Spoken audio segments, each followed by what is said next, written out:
আসসালামু আলাইকুম। তো আজকে আপনাদের সাথে নতুন একটা রেসিপি শেয়ার করব, আর সেটি হলো কচুলতি। এই যে কচুলতিগুলো আমরা খুব ভালোভাবে ছিলে ধুয়ে নিছি, আর কড়াইতেও দিয়ে দিছি।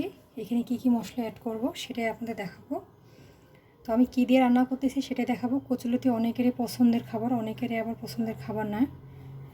তো আমার বেশ ভালো লাগে, আমার ছেলেরাও খেতে চায় না, তো তার জন্য অল্প করে রান্না করা।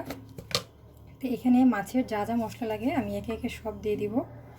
আর এটা কিন্তু একেবারেই হাতে মেখে নিব, তাহলে এটা টেস্টটাও বেশি আসবে।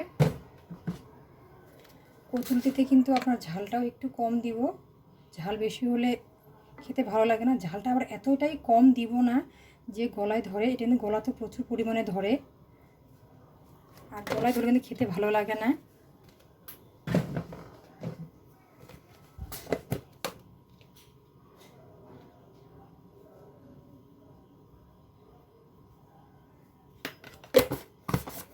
তো আমি এখানে একে একে আদা, রসুন, মরিচের গুঁড়া, হলুদের গুঁড়া, লবণ, ধনিয়ার গুঁড়া দিয়ে দিলাম। তারপরে এখানে আমি অ্যাড করব বেশি করে কাঁচামরিচটা দিলাম। আর দেবো এখানে পেঁয়াজটা একটু বেশি দিব, তাহলে এটা খেতে মজা লাগবে। আর দেবো এখানে সয়াবিন তেল।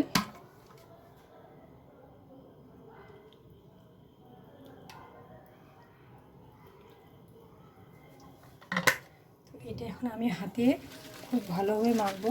তো চলুন আপনারা দেখতে থাকুন এটা কীভাবে মাখতেছি। এটা খুব ভালোভাবে মেখে নিতে হবে। তো দেখুন এটা আমার ভালোভাবে মাখা হয়ে গেছে। এটা আপনার ইচ্ছা কতক্ষণ মাখবেন, বেশিক্ষণ মাখলে এটা আবার আপনার ভিতর যে একটা ল্যালসা ভাব আছে, এরকম যে ল্যালসা চলে আসবে। তো বেশিক্ষণ মাখার কোনো প্রয়োজন নাই। দেখবেন যখন মাখা হয়ে গেছে জাস্ট একটু। তো আমার মাখা হয়ে গেছে। তো এখানে আমি পানি অ্যাড করে দিব। তো আমার ব্লেন্ডারের বাটিতে আদা রসুন ব্লেন্ড করা পানি ছিল, এটা আমি দিয়ে দিলাম। সাথে আমি ঠান্ডা পানি আরও অ্যাড করলাম। আপনারা চাইলে গরম পানিও অ্যাড করতে পারেন, তো আমি ঠান্ডা পানি ব্যবহার করি তরকারির মধ্যে।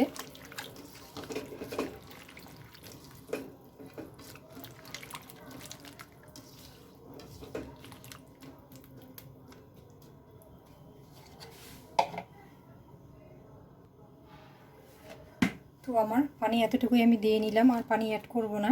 আপনারা চাইলে এটা মাখা মাখা করতে পারেন, ঝোল ঝোলও করতে পারেন। তো সাথে আমি যে ইলিশ মাছ কেটে রাখছি, তো এগুলো আমি এটার সাথে রান্না করব ভাপায়ে। এটার সাথে ইলিশ মাছ রান্না করলে অন্যরকম একটা টেস্ট হয় খেতে। তো এইভাবে আপনাদের কার কার ভালো লাগে খেতে অবশ্যই কমেন্টের মাধ্যমে জানাবেন। এখানে কচুলতির স্বাদ প্লাস ইলিশের স্বাদ এমন একটা মাখো মাখো ফ্লেভার আসে, যেটা বলাই যায় যে অনবদ্য একটা স্বাদ হয়। এটা আমি এখন চাপা দিব। গ্যাসটা অন করে দিলাম মিডিয়াম হিটে, এটা হতে থাক। তো চলুন বাকিটা দেখে নেওয়া যাবে একটু পরে।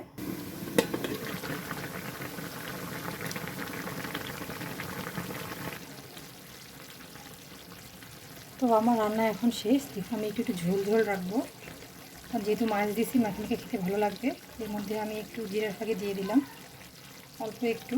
আর ইলিশ মাছ আমি সবসময় বলি যে বেশি মশলা হলে খেতে ভালো লাগে না, জাস্ট একটু টেস্টের জন্যই। আর এই যে পানিটা রাখছি এটা কিন্তু অটোমেটিক একটু করে শুকিয়ে যাবে, অল্প একটু। এটা কিন্তু নাড়তে হবে না, ঠিক আছে।